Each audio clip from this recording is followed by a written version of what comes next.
Hello everybody. ನಾವು hobby singers ಇಲ್ಲಿ ಇವತ್ತು ಆ, ನಮ್ಮ ಗೋಕಾಕ್ ಬಗ್ಗೆ ವರ್ಣನೆ ಮಾಡುತ್ತಾ ಒಂದು ಹಾಡನ್ನು ಪ್ರಸ್ತುತ ಮಾಡಿದ್ದೇವೆ. ಅದಕ್ಕಾಗಿ ವಾಯ್ಸ್ ಆಫ್ ಗೋಕಾಕ್ ಆ, ಅವರಿಗೆ ತುಂಬ ಧನ್ಯವಾದಗಳು. ನಮ್ಮ ಬಗ್ಗೆ ಹೇಳೋದಂದರೆ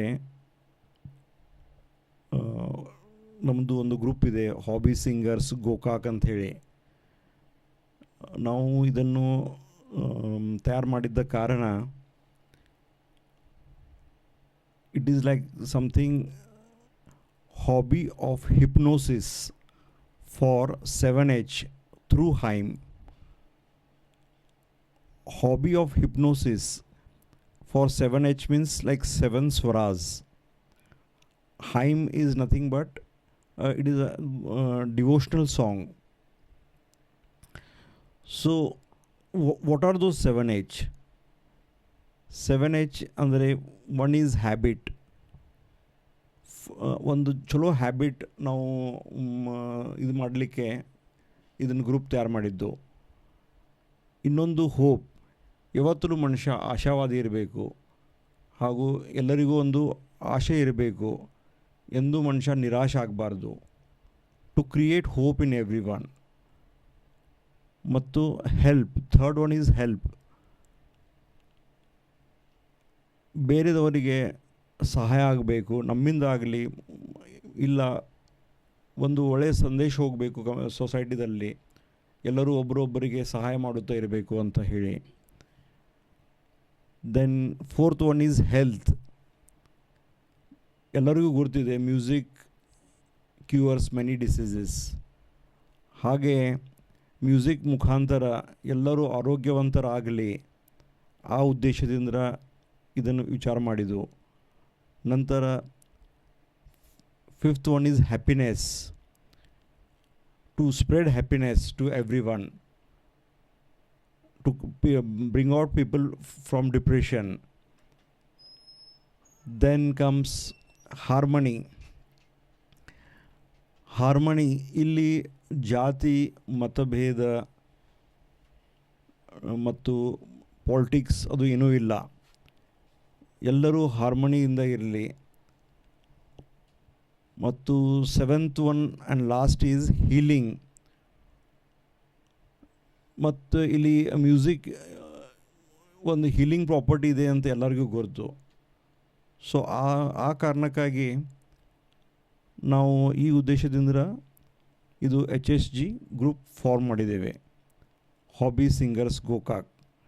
ಮತ್ತು ನಮಗೆ ಇಲ್ಲಿ ನಮ್ಮ ಗೋಕಾಕದ ಗಾನ ಪ್ರಸ್ತುತ ಮಾಡಲಿಕ್ಕೆ ನೀವು ವೇಳೆ ಕೊಟ್ಟಿದ್ದಕ್ಕೆ ಥ್ಯಾಂಕ್ಸ್ ಹೇಳುತ್ತೇನೆ ಮೇಡಮ್. ನನ್ನ ಜೊತೆಗೆ ಇವತ್ತು ನಾನು ಡಾಕ್ಟರ್ ಸುಶ್ರುತ್ ಕಡಲ್ಗೀಕರ್, ನನ್ನ ಜೊತೆಗೆ ನಮ್ಮ ಸರ್ ಇದ್ದಾರೆ JK ಕಾಡೇಶ್ ಕುಮಾರ್ ಅವರು, ಮತ್ತು ಬಸವರಾಜ್ ಮಠಪತಿ ಅವರು, ಮತ್ತು ಶಂಕರ್ ಮಠಪತಿ ಅವರು. ಹೀಗೆ ಇನ್ನೂ ಬಹಳಷ್ಟು ನಮ್ಮ ಹಾಬಿ ಸಿಂಗರ್ಸ್ ಗೋಕಾಕ್ದಲ್ಲಿ ಮೆಂಬರ್ಸ್ ಇದ್ದಾರೆ. ನಾವು ಪ್ರತಿ ತಿಂಗಳ ಹಿಂಗೇನಾದರೂ ಒಂದು ಕಾರ್ಯಕ್ರಮ ಮಾಡುತ್ತಾ ಇರುತ್ತೇವೆ. Thank you very much madam. Sir, ಇವತ್ತು ಈ ಗೋಕಾಕ್ ಗಾನ ಅಂಥೇಳಿ ನೀವು ಇಷ್ಟವರೆಗೂ ಸಾಂಗ್ ಹಾಡಿದ್ರಿ. ಸಾಂಗ್ ತುಂಬಾ ಚೆನ್ನಾಗಿತ್ತು ಸರ್. ಸೊ ಈ ಸಾಂಗ್ ನೀವು ಸುಶ್ರುತ್ ಕಡಲ್ಗೀಕರ್ ಅವರು ಬರೆದಿದ್ದಾರೆ ಆಫ್ಕೋರ್ಸ್. ಈ ಸಾಂಗನ್ನು ಬರೀಲಿಕ್ಕೆ ನಿಮಗೆ ಪ್ರೇರಣೆ ಅಂತ ಏನು ಸಿಕ್ತು ಸರ್? ಯಾಕಂದರೆ ನೀವು ಆ್ಯಸ್ ಅ ಡಾಕ್ಟರ್ ಆಗಿ ವರ್ಕ್ ಮಾಡ್ತಾಯಿದ್ರಿ. Yes madam. ಸೊ ಸಾಂಗ್ ಯಾವ ರೀತಿ ನಿಮ್ಗೆ ಬರಿಬೇಕು ಅನ್ನಿಸ್ತಾ, ಅಥವಾ ನಿಮ್ಮ ಫಸ್ಟ್ ಸಾಂಗ್ ಇದು ಏನು, ಇದ್ರ ಬಗ್ಗೆ ಹೇಳಿ ಸರ್ ನಮಗೆ. ಎಸ್, ಫಸ್ಟ್ ಆಫ್ ಆಲ್ ಇನ್ನೂ ಮಟ್ಟ ನಾನು ನೋಡಿಲ್ಲ ಗೋಕಾಕ್ ಬಗ್ಗೆ ಒಂದು ಹಾಡು ಇದ್ದಿದ್ದನ್ನು ನಾನು ಮಟ್ಟ ನೋಡಿಲ್ಲ, ಎಲ್ಲಿಯೂ ಬರೆದಿದ್ದು ಯಾರು. ಸೊ ನಮ್ಮ ಗೋಕಾಕ್ ಇಷ್ಟು ಬ್ಯೂಟಿಫುಲ್ ಪ್ಲೇಸ್ ಇದೆ ಇದು. ಸೊ ನನಗೆ ಅನಿಸಿದ್ದು ಏನ್ರಿ ನಾವು ಮಾಡಬೇಕಿದೆ ಸಲುವಾಗಿ ಅಂಥೇಳಿ. ಮತ್ತು ನಾವು ಯಾವಾಗಿದು ಒಂದು ಹಾಬಿ ಸಿಂಗರ್ಸ್ ಗ್ರೂಪ್ ನಾವು ನಡೆಸ್ತಾ ಇದ್ದೇವೆ. ಸೊ ನಮ್ಮ ಕಡೆಯಿಂದ ಒಂದು ಏನ್ರಿ ಕೊಡುಗೆ ಆಗಬೇಕು ಗೋಕಾಕ್ಗೆ ಅಂತ ಆ ಉದ್ದೇಶಲೇ ಇದು ವಿಚಾರ ಮಾಡಿದೆ. ಮತ್ತು of course let me be frank, ಇದಕ್ಕೆ ಕಾರಣ ಅಂದ್ರೆ ದೀಪಾ ಸಂಗ್ಪಾಳ್ ಅವರು ಇದ್ದಾರೆ.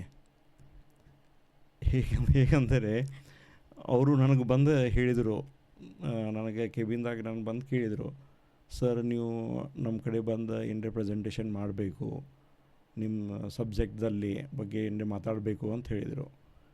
ಸೊ ನಾ ವಿಚಾರ ಮಾಡಿದೆ, ನಾರ್ಮಲಿ ನಾವು ನಮ್ಮ ಸಬ್ಜೆಕ್ಟ್ ಬಗ್ಗೆ ಮಾತಾಡ್ತಿರ್ತೇವೇನೆ, ಸೊ ಏನಾದರೂ ಬೇರೆದೇನರೇ ಪ್ರೋಗ್ರಾಮ್ ಮಾಡೋಣ ಅಂತ ಹಿಂಗೆ ವಿಚಾರ ಬಂದ ಈ ಐಡಿಯಾ ನನಗೆ ಸ್ಟ್ರೈಕ್ ಆಯ್ತು madam actually. Okay sir. So you too deserve this. Thank you sir. Thank you. Okay. And everyone knows Gokak is really a beautiful place. It has its own history. But ಹಂಗೆ connectivity ಎಲ್ಲ ಚಲೋ ಇದೆ. By road, you can say, by rail, by flight. ಮತ್ತು ನಮ್ಮ ಟೂರಿಸಮ್ನೂ ಒಳ್ಳೆಯದಿದೆ ಇಲ್ಲಿ ಗೋಕಾಕ್ದಲ್ಲಿ. ಹೌದು sir. So ಈ ಹಾಡಿನ ಮುಖಾಂತರ ಇನ್ನೂ ನಮ್ಮ ಗೋಕಾಕೂರು ಹೆಚ್ಚು ಪ್ರಸಿದ್ಧ ಆಗಲಿ, ಇಡೀ ನಮ್ಮ ದೇಶದಲ್ಲಿ ಒಂದು ಹೆಸರಾಗಲಿ, ನಮ್ಮ ಜಗತ್ತಾಗ ಒಂದು ಹೆಸರಾಗಲಿ, ಆ ಉದ್ದೇಶ ಇಟ್ಕೊಂಡು ನನಗಿದು ಮತ್ತು ಹಾಡು ಬರೀಲಿಕ್ಕೆ ಪ್ರೋತ್ಸಾಹನ ಸಿಕ್ತು. ಮತ್ತು ಹಂಗೆ ನಾ ಹೇಳುವಂಥ ವಿಷಯ ಸಾಕಷ್ಟಿದಾವೆ, ಬಟ್ ನಮ್ಮ ಮೆಂಬರ್ಸ್ಗೂ ಕೆಲವೊಂದು ವಿಷಯ ಹೇಳುವುದಾವ. ಸೊ ನಮ್ಮ ಬಸವರಾಜ್ ಮಠಪತಿ ಅವ್ರ ಕಡೆ ಈಗ ಮೈಕನ್ನು ಸರ್ ಇನ್ನೊಂದು ಕ್ವಶನ್ ಸರ್. ಇದು ನಿಮ್ಮ ಫಸ್ಟ್ ಸಾಂಗ್ ಸರ್ ಬರ್ತಿದ್ದು? Yes madam. Okay sir. ಒಂದು ಹಾಡುಗಳನ್ನು ಟ್ರಾನ್ಸ್ಲೇಟ್ ಮಾಡಿದ್ದೀನಿ. ಹಾಂ ಸರ್. ಅಂದ್ರೆ ಈಗ ಎಕ್ಸಿಸ್ಟಿಂಗ್ ಸಾಂಗ್ಸ್ ಇರ್ತಾವಲ್ಲ, ಹಾಂ ಸರ್, ಅವನ್ನ ನನ್ನ ಸಬ್ಜೆಕ್ಟ್ ಹಾಕಿ ಟ್ರಾನ್ಸ್ಲೇಟ್ ಮಾಡಿದ್ದೀನಿ. ಅದರ ಎಲ್ಲ ಟೋಟಲಿ ವರ್ಡಿಂಗ್ಸ್ ಚೇಂಜ್ ಮಾಡಿ ಬರೆದಿದ್ದು ನಾನು ಇದು first time. Okay sir. So first song ಬರೆದ್ರಿ, ಅದು ಸೂಪರ್ ಹಿಟ್ ಸಾಂಗ್ ಆಗಿಬಿಟ್ಟೆ ಸರ್. ಈಗ ನಾವು ಆ್ಯಕ್ಚುಲಿ ಈಗ ಕೇಳಿದ್ವಿ, ಸೂಪರ್ ಹಿಟ್ ಸಾಂಗ್ ಅಂತಲೇ ಹೇಳ್ಬೋದು ಸರ್. ಇನ್ನು ಈ ಸಾಂಗ್ ಬರ್ಯಾಕೆ ನಿಮ್ಗೆ ಅಂದ್ರೆ ನೀವು ಡಾಕ್ಟರ್ ಆಗಿ ಈ ಸಾಂಗ್ ಬರೀಬೇಕು ಅಂತ ನಿಮ್ಗೆ ಹೆಂಗೆ ಅನಿಸಿತ್ತು ಸರ್? ಏನದು ಅಂದರೆ ಸಾಹಿತ್ಯಕ್ಕೆ ನಿಮ್ದು ಏನೂ ಟಚ್ ಇಲ್ಲ? ಎಸ್ ಇದೆ ಮೇಡಮ್, ಹಂಗೆ ಸ್ವಲ್ಪ ಟಚ್ ಇದೆ. ನಂದು ಬ್ಲಾಗ್ನೂ ಇದೆ ಆ್ಯಕ್ಚುಲಿ. ಹಾಂ ಸರ್. ಅದ್ರ ನಾ ಕೆಲವೊಂದು ಸಲ ಬರಿತಾ ಇರ್ತೇನೆ ಏನಾದರೂ ವಿಷಯಗಳು, ಬಟ್ ಹಾಡು ಬರೆದಿದ್ದು ಇದೆ ಫಸ್ಟ್ ಟೈಮ್. ಹಾಂ. ಮತ್ತು see I will tell you one thing. ಕವಿತೆ in English, what is the definition of poem? Poem is nothing but spontaneous overflow of powerful feelings. Yes sir. So ಇದು ನಾವು ಏನು ಬರಿಬೇಕಾದ್ರೆ ಇದ್ರ ಬಗ್ಗೆ ನಾವು ವಿಚಾರ ಮಾಡಿರಂಗಿಲ್ಲ, ಆ್ಯಕ್ಚುಲಿ ಪ್ಲ್ಯಾನಿಂಗ್ ಆಗಂಗೇ ಇಲ್ಲ. ಇದು ಇಟ್ ಆಲ್ ಕಮ್ಸ್ ಸ್ಪಾಂಟೇನಿಯಸ್ಲಿ. ಹೌದು ಸರ್. ಸೊ ಇದು ಪ್ರಶ್ನೆಗೆ ಉತ್ತರನೇ ಇಲ್ಲ madam. It is all spontaneity first nothing else. So ಲಿರಿಕ್ಸನ್ನು ನೀವು ಬರೆದ್ರಿ. ಇದಕ್ಕೆ ಮ್ಯೂಸಿಕ್ ಹಾಕಿದವರು ನಮ್ಮ ಕಾಡೇಶ್ ಸರ್ ಅವರು. ಸೊ ಕಾಡೇಶ್ ಸರ್ ಅವರೇ, ಇದ್ರ ಬಗ್ಗೆ, ಈ ಸಾಂಗ್ ಬಗ್ಗೆ ನಿಮ್ಮ ಅಭಿಪ್ರಾಯ ಏನು sir? Doctor Sushrut Kadlikkar sir ಅವರು ಒಂದು ಕವಿತೆಯನ್ನು, ಅಂದರೆ ಗೋಕಾಕದ ಬಗ್ಗೆ ಒಂದು ಹಾಡನ್ನು ಬರೆದು ನನಗೆ ಕಳಿಸಿದರು ವಾಟ್ಸಪ್ ಮೂಲಕ. ನಾನು ನೋಡಿದೆ, ಬಹಳ ಖುಷಿಯಾಯಿತು. ಇದನ್ನು ಹೆಂಗೆ ಮಾಡಿದ್ರಿ ಸರ್ ಅಂತ ಕೇಳಿದ್ರು. ನೀವೇನು ವಿಚಾರ ಮಾಡಬೇಡ್ರಿ, ನೀವು ಅದನ್ನು ಓದ್ರಿ, ನಾನು ಅದನ್ನು ಹಾಡ್ತೀನಿ, ಕಾವ್ಯ ಗಾಯನ ಅಂತಾರೆ, ಆ ರೀತಿ ಮಾಡೋಣ ಅಂತ ಹೇಳಿದೆ. ಆ ರೀತಿ ಮಾಡಿದ ನಮ್ಮ ಗುಂಪು ಕಲಾವಿದರ ಬಳಗದ ಕಾರ್ಯಕ್ರಮದಲ್ಲಿ ಅವರು ಅದನ್ನು ಕವಿತೆಯನ್ನು ವಾಚನ ಮಾಡಿದರು. ನಾನು ಅದನ್ನು ಕಂಪೋಸ್, ಅಂದರೆ ಮ್ಯೂಸಿಕ್ ಕಂಪೋಸ್ ಮಾಡಿ ಹಾಡಿಬಿಟ್ಟೆ. ಭಾಳ ಖುಷಿ ಆಯಿತು. ನನಗೊಂದು ಹುಚ್ಚೇನೆಂದರೆ, ಯಾರೇ ಚೆನ್ನಾಗಿರೋ ಹಾಡಿದರೆ ನನಗೆ ಅದನ್ನು ರಾಗ ಸಂಯೋಜನೆ ಮಾಡಿ ಹಾಡಿಬಿಡ್ತೀನಿ ನಾನು, ಪರಿಚಯ ಇರಲಿ ಇಲ್ದಿರಲಿ. ಅದು ನನಗೆ ಹುಚ್ಚು. ಆ ದೃಷ್ಟಿಯಿಂದ ಈ ಒಂದು ವಾಯ್ಸ್ ಆಫ್ ಗೋಕಾಕ್ದಲ್ಲಿ ಈ ಒಂದು ಸಂಗೀತ ನೀಡಿದಂಥ ಒಂದು ಹಾಡು ಪ್ರಸಾರ ಆಗೋದು ಭಾಳ ಖುಷಿಯಾಯಿತು. ಅದಕ್ಕೆ ನಾನು ನಿಮಗೆ ಥ್ಯಾಂಕ್ಸ್ ಹೇಳ್ತಾ ಇದ್ದೀನಿ. ಆಮೇಲೆ ನಮ್ಮ ಡಾಕ್ಟರ್ ಸುಶ್ರುತ್ ಕಡ್ಲಿಕ್ಕರ್ ಸರ್ ಆಯಿತು, ನಮ್ಮ ಆತ್ಮೀಯರ ಶ್ರೀ ಬಸವರಾಜ ಮಠಪತಿಯವರು, ಶಂಕರ ಮಠಪತಿಯವರು. ಯಾಕೆ ನಾವೆಲ್ಲ ಒಂದು ಗ್ರೂಪು, ಭಾಳ ಖುಷಿಯಾಗುತ್ತೆ. ನನ್ನ ಜೊತೆ ಯಾವಾಗಲೂ ಇರ್ತಾರೆ. ಅದಕ್ಕೆ ನಾನು ಸಂಗೀತ ಯಾವಾಗಲೂ ಆರಾಧನೆ ಮಾಡಬೇಕು, ಸಂಗೀತ ಕಲಿಬೇಕಂತ ಭಾಳ ಎಲ್ಲರಿಗೂ ಹೇಳ್ತಾ ಇರ್ತೀನಿ. ನಾನು ಏನು ಕೇಳಿದ್ರೆ ನಾನು ಅದನ್ನೇ ಹೇಳೋ, ಸಂಗೀತ ಬಗ್ಗೆ ಆಸಕ್ತಿ ಬೆಳೆಸ್ಕೋಬೇಕು. ಆ ಒಂದು ದೃಷ್ಟಿಯಿಂದ ಇವತ್ತು ಕಾರ್ಯಕ್ರಮದಲ್ಲಿ ರಾಗ ಸಂಯೋಜನೆ ಮಾಡಿದ್ದು ಇಂಥ ಹಾಡು ಭಾಳ ಖುಷಿ ಕೊಟ್ಟಿದ್ದೀನಿ ಅಂತ ಹೇಳ್ತೆ ಭಾಳ ಇಷ್ಟಪಡ್ತಾ ಇದ್ದೀನಿ. Okay sir. ಇವತ್ತು ಈ ಗೋಕಾಕ ಗಾನ ಇವನ್ನು ಹಾಡನ್ನು ಹಾಡಿದ್ದಾರೆ. ಈಗಾಗಲೇ ನಾವು ಕಡಲಿಕರ್ ಸರ್ ಜೊತೆಗೆ ಮಾತಾಡಿದ್ವಿ, ಹಾಗೆಯೇ ಕಾಡೇಶ್ ಕುಮಾರ್ ಸರ್ ಜೊತೆನೂ ಮಾತಾಡಿದ್ವಿ. ಸರ್, ಶಂಕರ್ ಮಠಪತಿ ಸರ್, ನೀವು ಕೂಡ ಈ ಗಾನಕ್ಕೆ ಸಾಥ್ ಕೊಟ್ರಿ, ಗೋಕಾಕ್ ಗಾನಕ್ಕೆ. ಸೊ ನಿಮ್ಮ ಒಂದು ಜರ್ನಿ ಹೇಗಿತ್ತು, ಇದರ ಪ್ರಾಕ್ಟೀಸ್ ಆಗಿರ್ಬೋದು, ಯಾವ ರೀತಿ ನಿಮ್ಮ ಜರ್ನಿ ಮಾಡಿದ್ರಿ ಸರ್ ಇದರಲ್ಲಿ? ಮೊದಲೇದಾಗಿ ಹೇಳಬೇಕಂದ್ರೆ ಸಂಗೀತದಲ್ಲಿ ನಮಗೂ ಒಂದು ಸ್ವಲ್ಪ ಆಸಕ್ತಿ. ಮನೆಯಲ್ಲಿ ಎಲ್ಲರೂ, ನಮ್ಮ ಮನೆಯಲ್ಲಿ ಎಲ್ಲರಿಗೂ ಸಂಗೀತದಲ್ಲಿ ಪ್ರತಿಯೊಬ್ಬರಿಗೆ ಆಸಕ್ತಿ. ಅದಕ್ಕೆ ಒಂದು ವೇದಿಕೆ ಅಂತ ನಾವು ಹುಡುಕಾಡ್ತಾ ಇದ್ದಾಗ ನಮ್ಮ ಗೋಕಾಕ್ ನಗರದ ದೊಡ್ಡ ಕಲಾವಿದರು ಕಾಡೇಶ್ ಕುಮಾರ್ ಸರ್ ಅವರಿಂದ ನಾನು ಪ್ರೇರಣೆ ತಗೊಂಡೆ. ಅದ್ರ ಜೊತೆ ಆಮೇಲೆ ಡಾಕ್ಟರ್ ಕಡ್ಲಿಕರ್ ಸರ್ ಅವ್ರದ್ದು ಪರಿಚಯ ಆಯಿತು.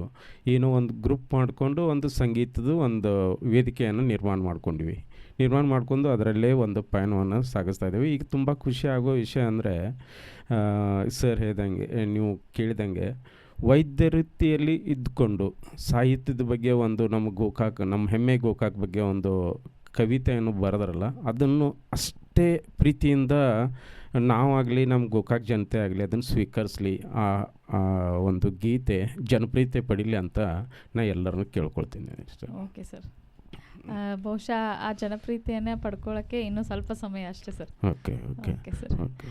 ಸರ್, ಇನ್ನು ಬಸವರಾಜ್ ಮಠಪತಿ ಸರ್ ಅವರು, ಸರ್ ನೀವು ಕೂಡ ಈ ಹಾಡಲ್ಲಿ ನಿಮ್ಮದು ಒಂದು ಪಾರ್ಟಿಸಿಪೇಷನ್. ಹೌದು. ಸೊ ಈ ಪಾರ್ಟಿಸಿಪೇಷನ್ ಮಾಡಬೇಕಾದ್ರೆ ಅಥವಾ ಈ ಥರ ಹಿಂದಿನ ತಯಾರಿ ಅನ್ನೋದಾಗಿರ್ಬೋದು, ಇದ್ರ ಬಗ್ಗೆ ನಿಮ್ಮದೊಂದು ಅನಿಸಿಕೆ ಏನು ಸರ್? ಓವರಾಲ್ ಹೇಳಬೇಕಂದ್ರೆ ಇದಕ್ಕೆ ನಮಗೆ ಪ್ರೇರಣೆ ಅಂದರೆ ಕಾಡೇಶ್ ಕುಮಾರ್ ಅವರೇ. ನಾವೀಗ ಹಾಬಿ ಸಿಂಗರ್ಸ್ ಮಾಡಿ ನಾವು ಒಂದು ಗ್ರೂಪ್ ತಯಾರು ಮಾಡಬೇಕು, ಅದಕ್ಕೂ ಪ್ರೇರಣೆ ಅಂದರೆ ಕಾಡೇಶ್ ಕುಮಾರ್ ಅವರೇ. ನಾವು ಇದನ್ನೆಲ್ಲರೂ ಒಟ್ಟಿಗೆ ಸೇರಿ ಒಂದು ವೇದಿಕೆ ತಯಾರು ಮಾಡಿ ಹಾಡ್ತಾಯಿದ್ದೀವಿ. ಅದಕ್ಕೆ ಸಂಪೂರ್ಣ ಬೆಂಬಲ ನೀವು ಕೊಟ್ಟಿದ್ದು ಕಾಡೇಶ್ ಕುಮಾರ್ ಅವರೇ. ಹೀಗಾಗಿ ನಾನು ಏನು ಹೆಚ್ಚಿಗೆ ಹೇಳೋಂಗಿಲ್ಲ. ಗೋಕಾಕ್ ಬಗ್ಗೆ ಅಂತ ಆಲ್ರೆಡಿ ಕಳಲಿ ಸರ್ ಇದ್ರ ಕವಿತೆ ಮೂಲಕನೇ ಎಲ್ಲ ತಿಳಿಸಿ ಹೇಳಿದ್ದಾರೆ. ಅದಕ್ಕೆ ರಾಗ ಸಂಯೋಜನೆ ಮಾಡಿದವರು ಕಾಡೇಶ್ ಕುಮಾರು. ನಾವು ಕೋರಸ್ ಅಂಥೇಳಿ ಸಾಥ್ ಕೊಟ್ಟೇವಿ. ಹೀಗಾಗಿ ಅದ್ರ ಬಗ್ಗೆ ಹೆಚ್ಚಿಗೆ ಏನು ಹೇಳಲ್ಲ. ವಾಯ್ಸ್ ಆಫ್ ಗೋಕಾಕ್ಕೆ ಇದ್ರ ಬಗ್ಗೆ ನಾನು ಥ್ಯಾಂಕ್ಸ್ ಹೇಳೋಕೆ ಇಷ್ಟಪಡ್ತೀನಿ ಅಷ್ಟೇ. ಸರ್, ನೀವು ಕೋರಸ್ ಹಾಡಿದ್ರಿ ಅಂದು ಸರ್, ನೀವು ಹಾಡ್ಬೇಕಾದ್ರೆ ನಾನು ನಿಮ್ಮನ್ನ ಅಬ್ಸರ್ವ್ ಮಾಡ್ತಾ ಇದ್ದೆ, ನೀವು ತುಂಬ ಎಂಜಾಯ್ ಮಾಡ್ಕೊಂಡು ಹಾಡಕತ್ತಿದ್ರಿ. ಸೊ ಅದು ಒಂದು ಗೋಕಾಕ್ ಬಗ್ಗೆ ಒಂದು ಪ್ರೀತಿ ನಮ್ಮ ಮನಸ್ಸಿನಲ್ಲಿ ಇದ್ರೆ ಆ ರೀತಿ ನಾವು ಎಂಜಾಯ್ ಮಾಡ್ಕೊಂಡು ನೀವು ಹೇಳೋದು. ನಾವು ಹುಟ್ಟಿ ಬೆಳೆದ ನಾಡು ಇದು ಗೋಕಾಕ, ಗಂಡು ಮೆಟ್ಟಿನ ನಾಡು ಅಂತೂ ಹೇಳ್ತೀವಿ. ಮತ್ತು ಇದು ಜಗತ್ ಪ್ರಸಿದ್ಧ ಅದರ ಗೋಕಾಕ. ಕರದಂಟು ಆಯಿತು, ಯಾತ್ರಾಲಯಗಳಾಯಿತು, ಎಲ್ಲತ್ರೊಳಗೆ ಜಗತ್ ಪ್ರಸಿದ್ಧವಾದ ಇದು. ಅದ್ರ ಬಗ್ಗೆ ಹೆಚ್ಚು ಹೇಳೋಕ್ಕೆ ಏನು ಇಷ್ಟಪಡಲ್ಲ. ನಮಗೆ ವಾಯ್ಸ್ ಆಫ್ ಗೋಕಾಕ್ ಒಂದು ವೇದಿಕೆ ಒಂದು ಕಲ್ಪಿಸಿಕೊಟ್ಟಿರಿ.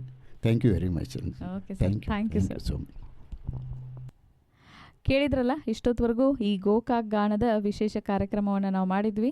ಇಲ್ಲಿ ಸಾಂಗನ್ನು ಹಾಡಿ ಅದೇ ಸಾಂಗ್ದ ಅಭಿಪ್ರಾಯವನ್ನು ಎಲ್ಲ ಕೂಡ ಹೇಳಿದರು. ಸೊ ಈ ಸಾಂಗನ್ನು ನೀವು ಕೂಡ ಎಂಜಾಯ್ ಮಾಡಿದ್ದೀರಿ ಅಂತ ಅನ್ಕೊತೀನಿ. ಮತ್ತೆ ಮುಂದಿನ ಒಂದು ವಿಶೇಷ ಕಾರ್ಯಕ್ರಮದಲ್ಲಿ ಮತ್ತೆ ವಿಶೇಷ ಅತಿಥಿಯೊಂದಿಗೆ ಸಿಗ್ತೀನಿ. ಅಲ್ಲಿವರೆಗೂ ನೀವು ಕೇಳ್ತಾ ಇರಿ ವಾಯ್ಸ್ ಆಫ್ ಗೋಕಾಕ್.